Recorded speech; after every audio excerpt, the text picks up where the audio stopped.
you sure about this? It's the only way. All I could think to do was to make this video. That's the last nail in the coffin. Each week we break down another Breaking Bad episode in order. This week it's season 5, episode 11, Confessions. In it, clever writing turned years of storylines into a plot twist nobody saw coming, and I've got 22 details you might not know. We start with a very professional status report from Mr. Alquist. Hey, Mr. White. Me and Declan had some differences of opinion. Just a heads up, there's been a kind of change in management. Now, why does Todd feel the need to update him? The creators believe it's out of respect, especially because Walt showing him the ropes enabled him to rise up in Jack's organization. Anyway, I'm up there with my hose at the crossing. We got this guy who's smooth-talking engineer. What happened to... No one, other than us, can ever know that this robbery went down. I know your trusted crew knowing is a bit different than a random kid, but still. I jump off the moving train. Total stuntman stuff. I like that line because it was a stuntman, Jimmy Romano, who looks a lot like Todd. Tight operation.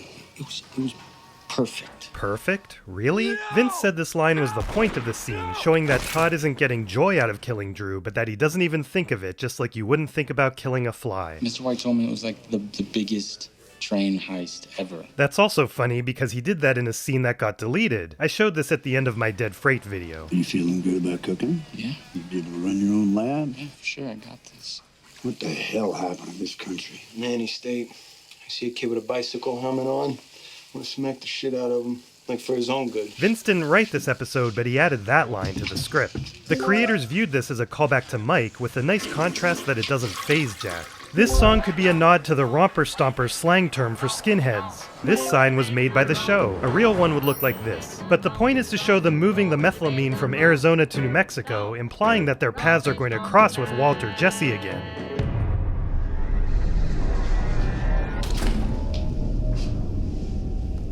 I want to talk to you about your partner, Heisenberg. See, I know he's my brother-in-law, Walt. Oh, yeah, that's the look.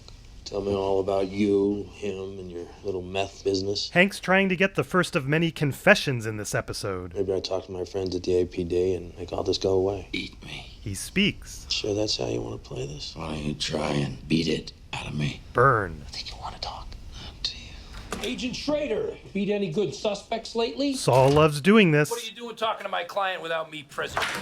Oh, look at this. Isn't this cozy? What'd you tell him? So long, Rocky. Keep your left up. Breaking Bad breaking news. It just keeps getting worse and worse. It's another Rocky reference. The rocks, Hank. No, it's Saul. Stop talking. Just make it happen. Work your magic. They do call him the Magic Man. And call me when he's out. Hey, Dad, I'm home. If you listen very closely, you can hear Junior's conversation with Marie. Hello? Hey, what's wrong with it? Did you try to restrict it? Okay, sorry. Sometimes it's simple like that. Alright, I'll see you in a little bit. Bye. Does this remind you of anything? I'm going to head out, okay? Anne Marie just called. She wants me to help her with some computer thing. Junior, hang on a second. Yeah? Oh, good. Come on back inside. I feel like the yeah was added later. Yeah? What happened? You deserve to know what's happening. Uh-huh. My latest scans show a little shadow. My doctor put me right on a new round of chemo. What now? We go on, like always, right? So why don't you go on and help your Aunt Marie, and we'll talk about this later. No way. I'm staying. So manipulative.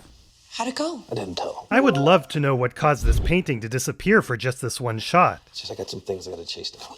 What? What things? Leads, you know. What leads? What? Something new? Jesus, don't tell me how to do my job. That's fair. Besides, for all the past times Hank was right, his superiors weren't exactly helpful. Are you sure about this? It's the only way. My name is Walter Hartwell White. I live at 308. 308. Negra Arroyo Lane, Albuquerque, New Mexico. 87104. To all law enforcement entities, this is not an admission of guilt. This is my confession. Welcome to Gardunia's. My name's Trent. I'll be taking care of you today. Gardunia's is an Albuquerque-based chain. They wanted to use a national chain instead, simply to make the scene relatable, just like their use of Denny's in the past, but all the ones they tried to clear were not interested. Be right back with some water. Ah, Trent. Could this be the same Trent as the bully from Slip and Jimmy? Sure, his age wouldn't make sense, but nothing about Slippin' Jimmy makes sense. By the way, there's a subtle Slippin' Jimmy reference buried in last week's Buried video twice. Can anyone figure it out? Marie's wardrobe has shifted to black, the start of a new trend, and Hank is part of Team Purple now. It's the two of them versus Team Beige. The beige is meant to be non-threatening, although we know from Elliot's birthday party in season 1 that they must view it as projecting success. This is the only time Skylar wears a turtleneck, and Vince specifically wanted that as if she needed extra protection from an uncomfortable situation. I love Hank's intense stare. He could almost be a cardboard cutout. So you here to confess? Someone read the episode title. There's nothing to confess. We're here to talk about Walter Jr. Flynn and Holly should be living with us. End of story. He's gonna get his behind here immediately. End of story. There is no way that you were going to do it. End of story.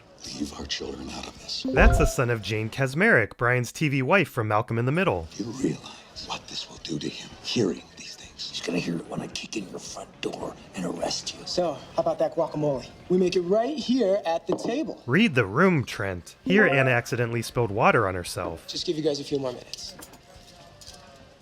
Whatever you think he did, this is not an ongoing situation. Skylar. No, it's in the past. What do I have to do to make you believe Why me? did you kill yourself, Walt? This whole thing dies with you, right? Well, maybe you should just go ahead and die then. I'm sorry, that was really hard for me. And after I said, did we get it? Did we get it? And Michael said we did. And then I just started crying. And I told Brian, I said, can I hug you? Because I hate looking you in the eye and saying that and meaning it. Like, it's just, that family is done. It's gone. Like, that's a whole new place that there is no going back. If you haven't finished Breaking Bad yet, skip past the next 10 seconds. These were Marie's last words to Walt, R.I.P. Marie, and Hank and Skylar's last interaction, R.I.P. Skylar. The episode's end has Saul and Jesse's final interaction. Okay, back to the story. He's not getting off that easy. Jesus, Hank. And the same goes for you if you stick with him. Step up, be a man, and admit what you've done. Hank had the right idea there. That approach worked for Junior. You're a pussy. This reluctant sigh reminds me of right before Walt pulled the trigger on the fake Marie accident call, and a certain moment in Better Call Saul. Let's go. They purposely picked a blue DVD case to reference Walt's meth. Giving the DVD was the nuclear option to be deployed only if Hank didn't change his mind. Vince thinks that Walt knew there was no way Hank would. Does this look like the face of a man willing to negotiate? But perhaps Skylar only agreed to film him if they tried to convince them one last time. My name is Walter Hartwell White. On the Breaking Bad DVD, you can see the full recording as one impressive 6-minute single take. Brian did this 4 times and they used the last one. This is my confession. Why didn't Skylar center him? If you're watching this tape, I'm probably dead. Murdered by my brother-in-law, Hank Schrader. Hank has been building a meth empire for over a year now and using me as his chemist. Shortly after my 50th birthday, Hank came to me with a rather shocking proposition. He asked that I use my chemistry knowledge to cook methamphetamine, which he would then sell using his connections in the drug world. I was astounded. I always thought that Hank was a very moral man, and I was thrown, confused. I was also particularly vulnerable at the time, something he knew and took advantage of. I was reeling from a cancer diagnosis that was poised to bankrupt my family. Hank took me on a ride-along and showed me just how much money even a small meth operation could make. And I was weak. I didn't want my family to go into financial ruin, so I agreed. Hank had a partner, a man named Gustavo Fring. Fring, you magnificent bastard. Hank essentially sold me into servitude to this man. And when I tried to quit, Fring threatened my family. I will kill your infant daughter. Eventually, Hank and Fring had a falling out. Fring was able to arrange, I guess you call it a hit on my brother-in-law. Hank Schrader. It failed. But Hank was seriously injured. And I wound up paying his medical bills, which amounted to a little over $177,000. It really is so clever how all these plot points could be twisted in this way. They didn't have this all planned out in advance, but back when drug money was used for Hank's medical bills, they thought about how ironic that was and figured it should come back to haunt him somehow. Hank was bent on revenge. Working with a man named Hector Salamanca, he plotted to kill Fring, and did so. The bomb that he used was built by me, and he gave me no option in it. I have often contemplated suicide, Well, maybe you should just go ahead and die then. but I'm a coward. Hank had risen in the ranks to become the head of the Albuquerque DEA. Boss man. Who the hell are you? His name is Hank. My name is Heisenberg. That's better than his initial choice of Hankenstein. Heisenberg. You can go fuck yourself. To keep me in line, he took my children. Am I the boss man? I'm the boss. I'm not giving her back. My wife, who up until that point had no idea of my criminal activities, was horrified to learn what I had done. Recently, I tried once again to quit, and in response, he gave me this. Like with Jesse, again his temper hurt his credibility. I live in fear every day that Hank will kill me, or worse, hurt my family. This all makes so much sense, except for how good of an actor Walt is, although he can draw from his past experience in the pilot. All I could think to do was to make this video in hope that the world will finally see this man for what he really is. And I know they're standing because it's a tense situation, but the placement of their TV is pretty ridiculous compared to the furniture. Who do you think he's shown this to? No, it's a threat. That video is a bunch of lies, Hank. Anybody who knows you will know. $177,000. Hell's he talking about? Marie? They told me it was gambling money. Oh, Jesus Christ, Marie. How was I supposed to know? You killed me here. That's the last nail. That's the last nail in the coffin. Another tarantula. It was so cold that they had to keep warming her up so she would walk. The cold weather is also why everyone keeps their hands in their pockets as much as possible, including this awkward move from Brian. They all had hand warmers in there. Jesus, it's always a desert. This is even funnier after Better Call Saul. I already checked it. Get one of these, by the way. Reads radio signals. That's like the device purchased from Amazon whose receipt we saw in Hank's garage. What does he know? He knows you're Heisenberg. What did he say exactly? What did she say exactly? He wants me to inform on you for him. Tell him everything we did. Maybe it's time for you to just leave all of this behind. Just get out of town. Just get in your car. Just go. Just drive. Don't look back. Again, this is self-serving. Saul knows a man. He specializes in giving people new identities. You know, I really think that would be good for you. For a while, Lawyer Up becomes Wire Up. Intentional foreshadowing? In a few years, this might all feel like nothing more than a bad dream. And what's here for you now, anyway? Remember, Walt, he watches this channel.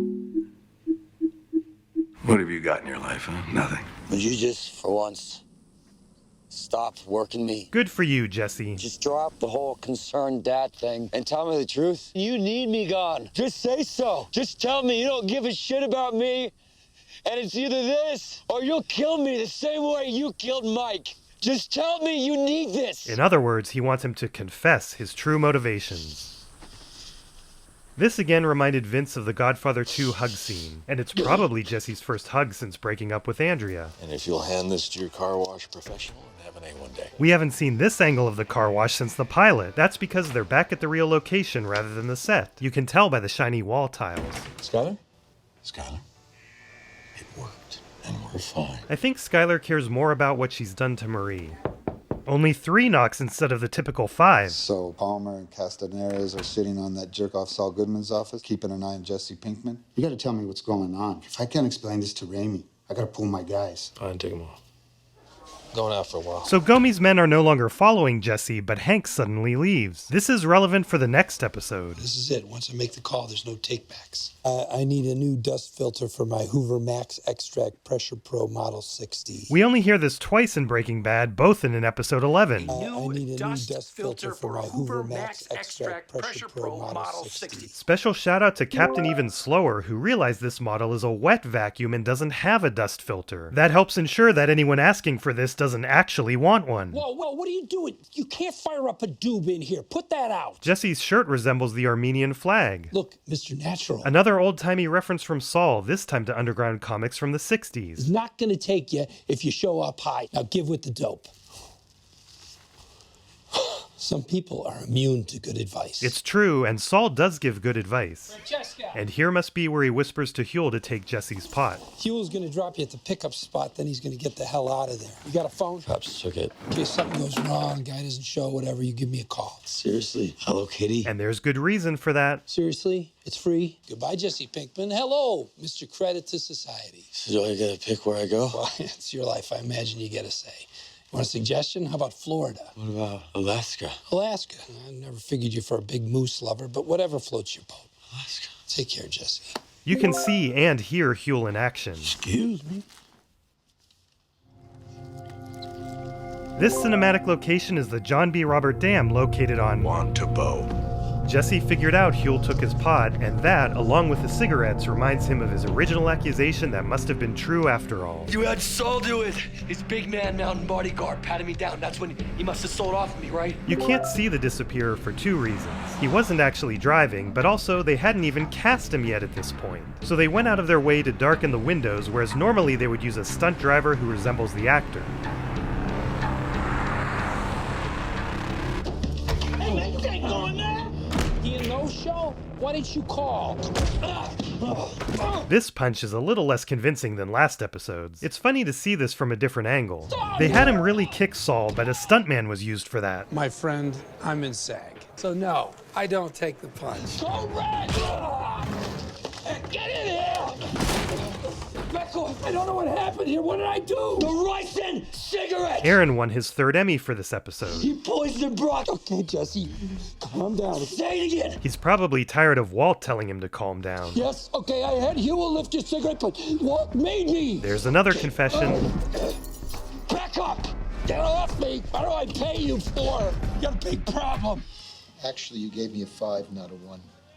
Oh, I didn't. I'm so sorry. If this interaction feels a little off to you, that's because this is Millard Drexler, a big fan of the show and the CEO of J. Crew at the time. This took 9 takes, which is understandable but funny to compare to Brian's 4 takes of a 6-minute monologue. Honestly, knowing the backstory, I find this more cringe than the Chrysler dubstep from 51. Here's a masterful Texas swap. This is a stunt driver who we conveniently can't get a clear shot of as he exits the car. Brian is waiting behind the wall and then runs into the shot while the driver hides. You know what I found the other day is that the latch on the soda machine wasn't We're back to Walt's obvious over-explaining while lying. latching, so I thought I'd check it out.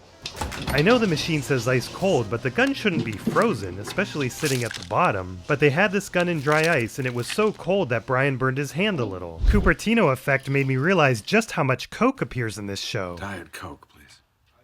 Take a Diet Coke, thank you very much. Of course. Do you really want to live in a world without Coca-Cola?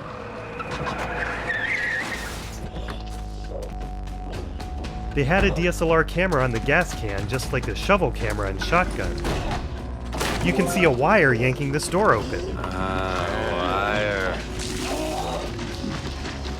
This final spot is where Jesse held Walt at gunpoint. And now for more film artifacts I missed in previous videos. 6-month members. This is my confession.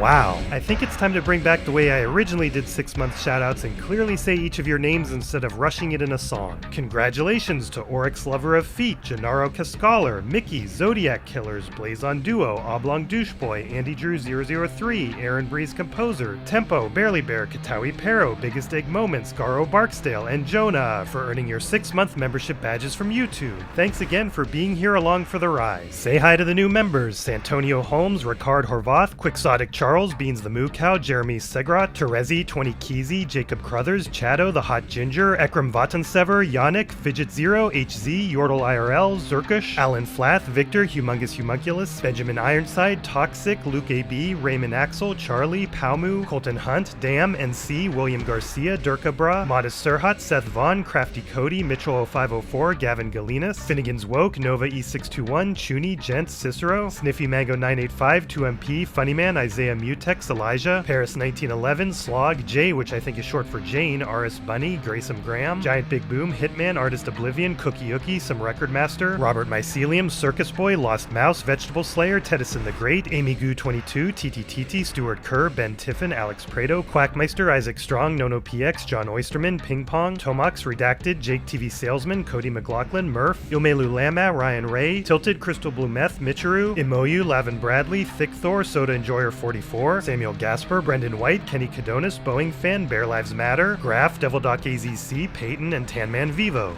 Thanks to all of you joining, another emoji slot has been unlocked. I was going to add Nacho, but the Midgard Chronicler had too good of an idea to pass up. A confused badger. And now the rest of the greatest members on YouTube.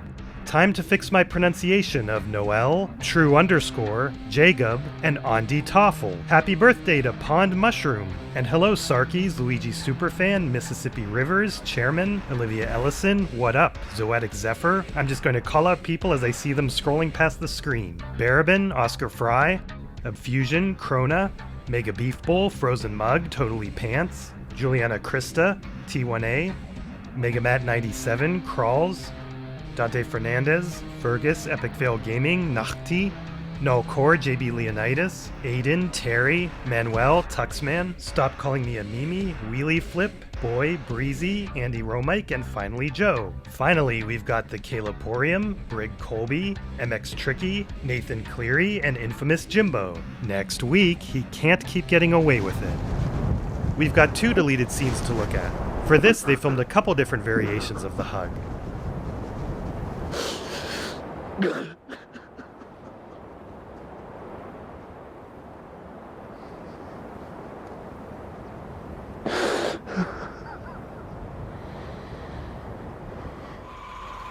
I would have liked this scene to be in the show, as this is supposedly the last time Walt will see Jesse, so it's pretty momentous.